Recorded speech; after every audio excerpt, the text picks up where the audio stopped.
Welcome to our last lesson for Module 2.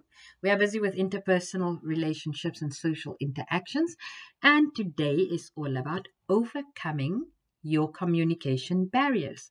So, if I sound a little bit excited, it's because I really am, because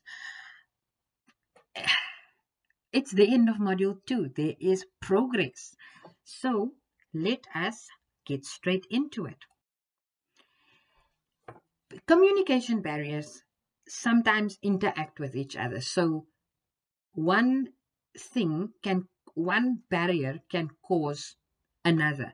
For example, if we revisit that picture about death and the old man, that man is hard of hearing, and that's caused by age. So of course we know that age is a perceptual barrier, while hearing, hard or deafness, is a physiological barrier. So um, all these barriers, they sort of interact with each other all the time. I mean, religion and culture, how do you really separate the two? How do you separate language from culture? So just remember that none of these barriers stand on its own. They always sort of spill over into each other. So in your workplace, just do remember that it will never just be one isolated thing. It's always they spill over into each other. So, the very last barrier that I want to discuss is what we call gatekeeping. And no, gatekeeping is not putting a security outside, but it's almost the same type of thing. It's like acting like a security to stop the communication from happening. This is when you deliberately create a communication barrier because you want to avoid a specific situation. Do you remember in high school, you didn't do your homework for that one specific teacher's class, so you would rather not go to school? You create the absence there, the barrier, so that you don't have to speak to this lecturer. Or when that unknown number calls your phone, you look at the phone and you put it down. You don't answer the call. You create the communication barrier because you don't want to speak to somebody you don't know. Or um we sometimes, I can't hear you, the phone is breaking up, and really there's nothing wrong with the phone, but you don't want to deal with the situation at hand. I often had my little brother saying at the door when someone comes to look for me, say I'm not here.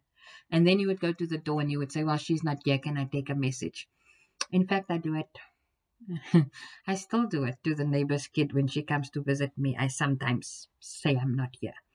So that's gatekeeping. It's when you deliberately avoid a situation. You stop the communication from happening because you want to avoid a situation. Okay? Remember gatekeeping. So how do we overcome these communication barriers? Sorry, I know sometimes I repeat words, but it's because I forget that when I change a slide, the audio is affected. So that's why sometimes I do repeat a couple of words. But overcoming communication barriers, let me tell you how. First of all, when you do speak and you know that there are barriers, you speak clearly and you speak loudly. When you speak to someone who is obviously hard of hearing, you will speak louder.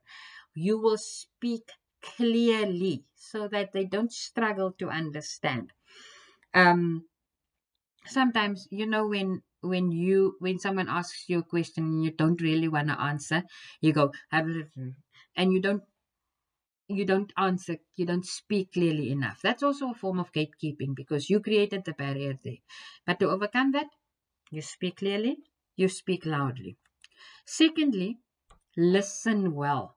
Remember that communication is not just about being the sender, but it's also about being the receiver. So be a good listener. Remember, going back to module 1, how to become a better listener. You need to listen, look a person in the eye, and all of that. Okay. Then use plain and simple language. Stop trying to confuse people by showing them what big words you know. No, no, no. Don't do that. Use plain and simple language. Now that you know about barriers, you know where the possible barriers can be. Be sensitive towards these. Know that there might be a possible cultural barrier or a possible language barrier. And be sensitive and try to avoid them, especially when you're the sender. And when you are the receiver, know that they are there. So understand what could be why you don't understand the person. Allow the receiver to provide feedback, because it's only when you receive feedback that you know and realize that your communication has been successful.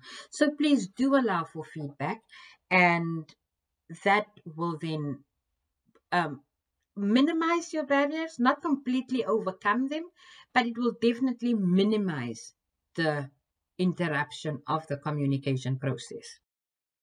Ladies and gentlemen, that is the end of Module 2. If you have any questions or feedback, please email me at jeffkeister@gmail.com. Go into my Google Classroom for supporting notes for this whole module. Other modules have other codes, so please do use them. Go to classroom.google.com. Click on the top right-hand corner. There's a little plus. Click on that. Click on Join Class, and when you are asked for a code, you type in the code 33H7WG4. Thank you so much for tuning in. I really do hope that these lessons are of help to you.